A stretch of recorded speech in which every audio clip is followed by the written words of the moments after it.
నమస్తే. Welcome to Suman TV. నేను మీ యామ్ని. మనకి ఆగస్టు 1 నుంచి 15వ తారీఖు వరకు అసలు 12 రాశుల వారికి మంచి చెడు ఏ విధంగా ఉంటుంది? ఈ విషయాలు మనకి తెలియచేయడానికి ప్రస్తుతం మనతో ఉన్నారు ప్రముఖ జ్యోతిష పండితులు బ్రహ్మశ్రీ నందిబట్ల శ్రీహరి శర్మ గారు ఉన్నారు.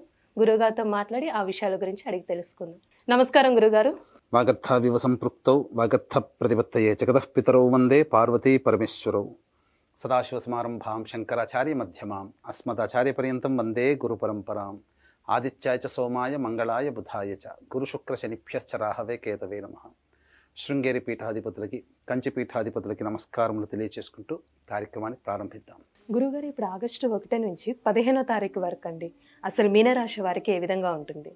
ఆగస్టు 1వ తారీఖు నుంచి 15వ తారీఖు వరకు మీనరాశి వారికి ఏ విధంగా ఉండబోతుందో తెలుసుకునే ముందు గ్రహ సంచారం తెలుసుకుందాం. రాశిలోనే రాహు, సప్తమందు కేతు, వ్యయమందు శని వక్రీకరించి ఉండడం, తృతీయమందు కుజ గురుల యొక్క సంచారం, పంచమందు రవి యొక్క సంచారం, షష్టమందు శుక్ర బుధుల యొక్క సంచార ప్రభావం వెరసి చూసుకున్నట్లయితే ప్రధానంగా శుభ అశుభ మిశ్రమ ఫలితాలు ఈ యొక్క మీనరాశి వారికి ఉంటాయని చెప్పొచ్చు. దైవానుగ్రహం లేకపోవడం, గ్రహ సంచారం కూడా నామమాత్రమైనటువంటి మాధ్యమ ఫలితాలు ఇవ్వడం కారణం చేత మొక్కవని ధైర్యంతో ఆత్మవిశ్వాసంతో ముందడుగు వేస్తేనే తప్ప ఈ యొక్క మీనరాశి వారికి చక్కటి స్థితిగతులు ఉండవని చెప్పవచ్చు. కాబట్టి జాగ్రత్తలు పాటించండి. ముఖ్యంగా గమనించుకున్నట్లయితే ఈ యొక్క సంబంధించినటువంటి ఈ గ్రహ సంచార ప్రభావం మీకు అనుకూలంగా లేని కారణం చేత సమస్యలు అనేటువంటివి ఉత్పన్నమవుతాయి. కాబట్టి ధైర్యంగా ముందడుగు వేయండి. ఇక చూసుకున్నట్లయితే ఉద్యోగార్థులకి చాలా శ్రమ పడితే తప్ప నూతన ఉద్యోగం లభించదు. అలాగే ఉద్యోగం మారాలనే ఆలోచన మిమ్మల్ని బాధ పెట్టినప్పటికీ కూడా మారకుండా ఉండి ఉన్నటువంటి సంస్థలోనే మీరు కనుక పని చేసుకున్నట్లయితే చాలా మటుకు భవిష్యత్తులో కలిగే నష్టం అనేటువంటిది మీరు నివారించుకోగలుగుతారు. ఎందుకంటే గ్రహం అనుకూలంగా లేని కారణం చేత నిర్ణయాలు తీసుకోవడం అంత మంచి పద్ధతి కాదు. ఇక వ్యాపార రంగ విస్తరణకు సంబంధించి కూడా అనుకూలమైనటువంటి సమయం కాదు. కాబట్టి నూతన పెట్టుబడులకి మీరు కార్యరూపం దాల్చకపోవడమే చాలా మంచిది. ఆలోచనల వరకు పెట్టుకోండి తప్ప కార్యరూపంలో దాల్చకండి. ఎందుకంటే నష్ట నివారణ, ఎందుకంటే గ్రహ సంచారం అనుకూలంగా లేని సమయంలో మీరు చేసే మీ యొక్క శుభం కోరి చేసే ఏ పని కూడా మీకు వ్యతిరేక ఫలితాన్ని ఇస్తుంది. అయితే ప్రధానంగా ఎఫ్ఎంసీజీ రంగంలో ఉన్నటువంటి వారు, ఫుడ్ ప్రాసెసింగ్ రంగంలో ఉన్నటువంటి వారు, విద్యాలయాలకు సంబంధించినటువంటి వారు, అలాగే రియల్ ఎస్టేట్ రంగంలో ఉన్నటువంటి వారు నామమాత్రమైనటువంటి ఫలితాలు పొందుతారని చెప్పవచ్చు. ముఖ్యంగా గమనించుకున్నట్లయితే ఈ మీనరాశి వారు స్త్రీలతో వాగ్వివాదాలు పెట్టుకోకూడదు. పురుషులైనా స్త్రీలైనా మీరు స్త్రీలతో వాగ్వివాదాలు పెట్టుకోకపోవడమే చాలా మేలనేటువంటి విషయాన్ని గమనించుకోవాలి. మిమ్మల్ని మొహమాట పెట్టి మీ దగ్గర ఉన్నటువంటి డబ్బుని అప్పుగా తీసుకునే వ్యక్తులు మీకు తారసపడతారు. తద్వారా మీకు భవిష్యత్తులో వాళ్ళ వల్ల రాని బాకీలుగా మీకు మారిపోతాయి. కాబట్టి డబ్బు విషయంలో మొహమాటాలు పోయి మీరు మీ యొక్క డబ్బుని వృధాగా చేసుకోకండి.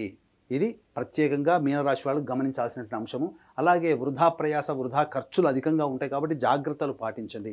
ఏది ఏమైనప్పటికీ కూడాను విద్యార్థులకి శ్రమ పడితే తప్ప కోరుకున్నటువంటి చోట విశ్వవిద్యాలయాల్లో సీట్ లభించదు. కాబట్టి జాగ్రత్తలు పాటించండి. దైవానుగ్రహం తప్పనిసరి అనే విషయాన్ని ఈ మీనరాశి వారు గమనించుకోవాలి. అలాగే ఏలిన శని ప్రభావం కూడా ఉన్నటువంటి కారణం చేత కొంతవరకు సమస్యలు అనేటువంటి అధికంగా ఉంటాయి. ఎప్పటికి చూసుకున్నట్టయితే ఈ యొక్క శని వక్రీకరించినటువంటి కారణం చేత ప్రధానంగా చేయాల్సినటువంటి పనులకి 1కి 2-3 సార్లు ప్రయత్నిస్తే తప్ప ఆ ఫలితాన్ని మీరు పొందలేకపోతారు. కాబట్టి కాలయాపన, వృధా కాలయాపన ఎక్కువగా జరుగుతుంది. కావున జాగ్రత్తలు పాటించండి. ఎంతటి వ్యక్తికైనప్పటికీ కూడాను సమస్యలు అనేటువంటివి ధనపరంగా 70% ధన సమస్యలే ఉంటాయి. ఆ సమస్యలు 70% ధనంతోనే తీరుతాయి. కాబట్టి ఎప్పుడు ఖర్చులు అధికంగా ఉంటాయి, ఎప్పుడు ప్రశాంతంగా ఉంటుంది, ఎప్పుడు ఆందోళనకరంగా ఉంటుంది, ఎప్పుడు డబ్బు రాబడి ఉంటుందనేటువంటి విషయాన్ని క్లుప్తంగా తెలియజేసుకుందాం. ముఖ్యంగా గమనించుకున్నట్లయితే 1-2 తారీఖుల్లో కనుక చూసుకున్నట్లయితే మీకు ప్రధానంగా చేపట్టినటువంటి పనుల్లో కార్యహాని జరిగే అవకాశం ఉంటుంది. అంటే ఇంతకుముందు పనులు మొదలుపెట్టి కొనసాగుతున్నటువంటి రోజుల్లో 1-2 తారీఖులు ఉంటే ఆ పనుల్లో కొన్ని ఆటంకాలు రావడం, లేదా 1-2 తారీఖుల్లో కొత్తగా మొదటి నెల ప్రారంభమవుతుంది, ఆగస్టు 1 తారీఖు కదా అని చెప్పి నూతన పనులు ప్రారంభిస్తారు కదా, ఆ పనులలో కొంత కార్యహాని జరుగుతుంది. కాబట్టి పెద్దల ఆశీర్వచనంతో మీరు ముందడుగు వేయండి. ఈ 1-2 తారీఖుల్లో ముఖ్యంగా కార్యహాని జరుగుతుంది. కాబట్టి అలాగే గృహోపకరణాలు, అలాగే గృహంలో మరమ్మతులకి, వాహన మరమ్మతులకి మీకు ఖర్చులు అధికంగా అవుతాయి. కాబట్టి జాగ్రత్తలు పాటించండి. వాహనం నడిపేటప్పుడు జాగ్రత్తలు పాటించండి. ఇక 3-4 తారీఖుల్లో మీ యొక్క ఆరోగ్యం పట్ల శ్రద్ధ వహించండి. అనారోగ్యం చేసే సూచనలు గోచరమవుతున్నాయి. ముఖ్యంగా ఈ యొక్క వృధా కాలయాపన పనులన్నీ కూడాను ఆలోచనలో ఉంటాయి తప్ప ఎటువంటి పని కూడాను ముందుకు సాగదు. ఈ వృధా కాలయాపన 3-4 తారీఖులో గోచరమవుతుంది. ఇక 5, 6, 7, 8, 9, 10 తారీఖులు ఈ యొక్క కుంభరాశి వారికి అనుకూలమైనటువంటి సమయము. కాబట్టి అన్ని రకాలుగా మంచి జరుగుతుంది. రాని బాకీలు వసూలు అవుతాయి. అలాగే మిత్రుల యొక్క సహాయ సహకారాలతో అనుకున్నటువంటి పనులన్నీ కూడాను ఈ యొక్క 5, 6, 7 తారీఖులో పూర్తి చేసుకుంటారు. వ్యాపార రంగంలో ఉన్నటువంటి వారికి చాలా మటుకు అభివృద్ధి కలుగుతుంది. ధన రాబడి అధికంగా ఉంటుంది. రాని బాకీలు కూడా వసూలు అవుతాయి. 8, 9, 10 తారీఖులో చూసుకున్నట్లయితే దాంపత్యంలో ఇబ్బందులు పడుతున్నటువంటి వారికి ఒక కొలిక్కి వస్తాయి. దాంపత్య జీవిత భాగస్వామితో ఆనందంగా గడిపేటువంటి సంబంధం అనేటువంటివి మెరుగుపడతాయని చెప్పవచ్చు. ఇక ముఖ్యంగా జీవిత భాగస్వామి తీసుకున్నటువంటి నిర్ణయం మీ జీవితంలో మలుపు తిప్పుతుంది. అభివృద్ధి బాటన పొందుతారు. అలాగే వ్యాపార భాగస్వామితో కనుక ఉన్నట్లయితే ఆ 8, 9, 10 తారీఖులో వ్యాపార భాగస్వామి వల్ల మీకు ఊహించని విధంగా రాబడి పెరుగుతుందని చెప్పవచ్చు. ఇక 11, 12 తారీఖులో ఖర్చులు అధికంగా ఉంటాయి. కాబట్టి జాగ్రత్తలు పాటించండి. మానసికమైనటువంటి ప్రశాంతత లోపిస్తుంది. అన్నిటికంటే ప్రధానంగా ఏ పని చేయాలన్నా కూడా అనాసక్తిగా ఉండడము, ఖర్చులు అధికంగా ఉండడం మీకు ఇబ్బందికరంగా మారుతుంది. ఆరోగ్యం పట్ల కూడాను శ్రద్ధ వహించాల్సినటువంటి పరిస్థితి. వృధా కాలయాపన.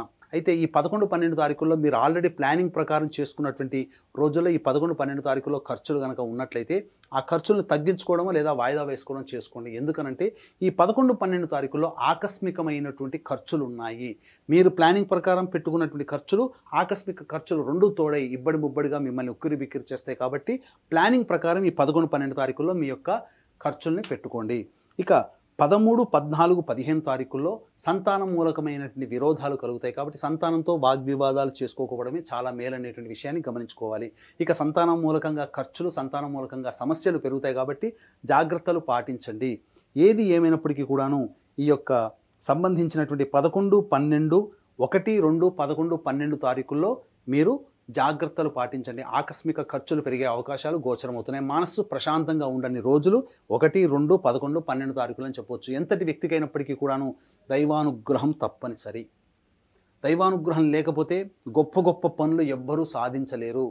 గొప్ప గొప్ప పనులు సాధించాలంటే దైవానుగ్రహం మీరు ఉండాలి. కాబట్టి ఈ దైవానుగ్రహం అందరికీ అందించాలనేటువంటి ఒక సదుద్దేశంతో ఆగస్టు 4వ తారీఖు రోజున అమావాస్య, ఆదివారము మరియు పుష్యార్క యోగం కలిగినటువంటి అలభ్య పుణ్యతిథి సందర్భంగా ఈ యొక్క సిద్ధక్షేత్రం శ్రీశైల క్షేత్రంలో గత జన్మ అంటే మనం ఇప్పుడు ఎదుర్కొంటున్నటువంటి సమస్యలకి గత జన్మ కర్మదోషాలు. కాబట్టి కర్మదోష నివారణ హోమాలు, ఎదుటి వ్యక్తిని తెలిసి తెలియక బాధ పెడతాం కాబట్టి ఆ శాపాలు ఉంటాయి. కాబట్టి శాప నివారణ హోమాలు వృషభ, మిథున, కర్కాటక, సింహతులో, వృశ్చిక, మకర, కుంభ, మీన రాశుల్లో. ఈ మీన రాశి కూడా ఏలినాటి శని ప్రభావం ఉంది. కాబట్టి శని దోష నివారణ హోమాలు ఈ రాశుల్లో జన్మించినటువంటి వారికి శని దోష నివారణ హోమాలతో పాటుగా విద్య, వివాహ, ఉద్యోగ, దాంపత్య, అనారోగ్య సమస్యల నివారణకి 18 రకాల హోమాదులు పర్ హెడ్ 1500 రూపాయలకి మీ గోతనామాలతో చేయించడం జరుగుతుంది. అలాగే సంవత్సరం పొడుగుతా ఒక్కొక్క పుణ్యక్షేత్రంలో మీ కుటుంబ సభ్యుల గోతనామాలతో కూడా నమోదు చేసుకోవచ్చు. అవకాశం ఉన్న వాళ్ళు కార్యక్రమ తదనంతరం కాంటాక్ట్ చేసి పూర్తి వివరాలు తెలుసుకోండి. గురుగారు, ఇప్పుడు మీనరాశి వారికి అండి ఇంకా మెరుగైన ఫలితం రావాలంటే అసలు ఎలాంటి పరిహారం చేసుకోవాలండి?